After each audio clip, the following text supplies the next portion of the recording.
what was your main message, the reason for your presence here today, and the main message that you wanted to deliver?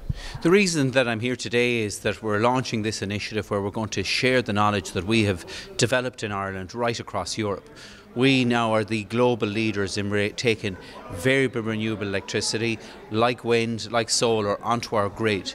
We can take a 65% loading onto the grid today. There's no other isolated grid in the world that can do that.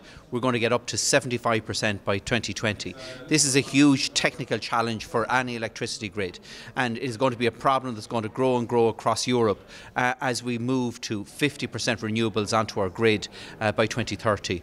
And our knowledge and understanding can be used to help solve the problems right across Europe. And the sharing of technology can mean that we can make our own grid in Ireland far more robust. So what is the contribution of Ireland to this whole debate which is currently taking place in Europe about raising the share of ambition when it comes to renewable energy and also making the grid fit to take a larger share? I mean, what are the main milestones that you see ahead for Ireland and Europe as a whole? Well, look, it is a challenge across Europe to do this, but we've done it in Ireland. We have been able to take a 65% loading of wind on our grid. So we can replicate that across Europe. Yes, it is on a much larger scale. And yes, we need to work cooperatively together, not just in dealing with the technical solutions that we have in Ireland at the fore of this technology, but also then replicating them on a large scale across Europe. And I think that we can do that. I think we can use the learnings that we have developed in Ireland and amplify those to deal with far bigger challenges that we have on the European electricity grid. Trilogue talks have now started at European level on a series of directives to reform the electricity market. There's a lot of talk about more decentralized energy generation coming from small-scale producers.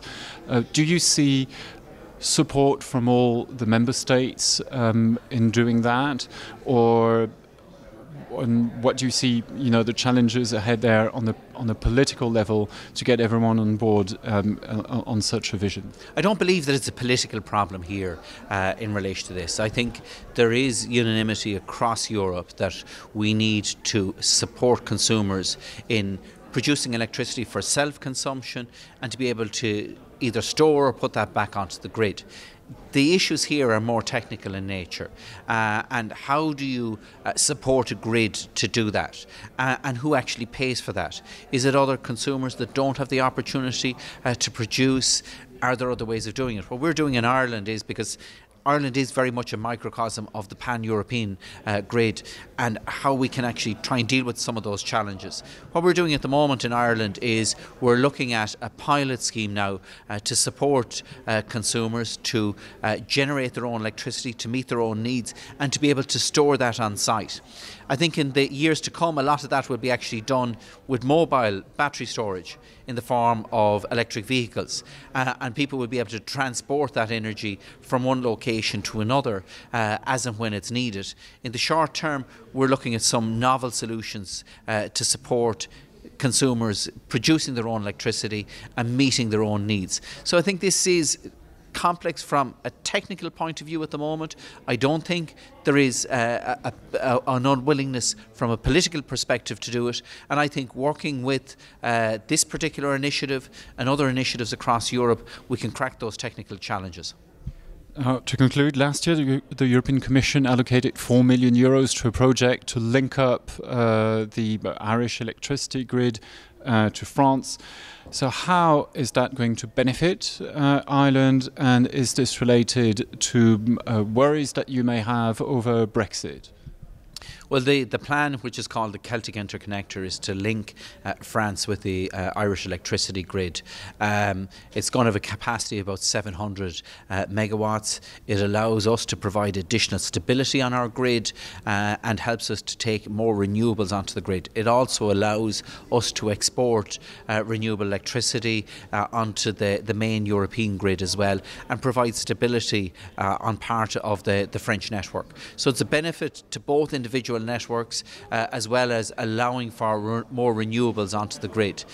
We've been working quite closely with RTA in France and with both regulators. We're hoping to get the support of the European Commission to move it now from the design stage onto the construction stage, and I understand discussions are ongoing with the Commission at present with regard to that.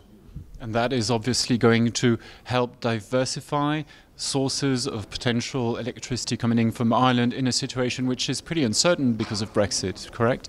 Well, I don't think there's uncertainty because of Brexit, in that we have agreements with the United Kingdom. We're still going to be part of the broader energy family in relation to back and forth supply across the Irish Sea.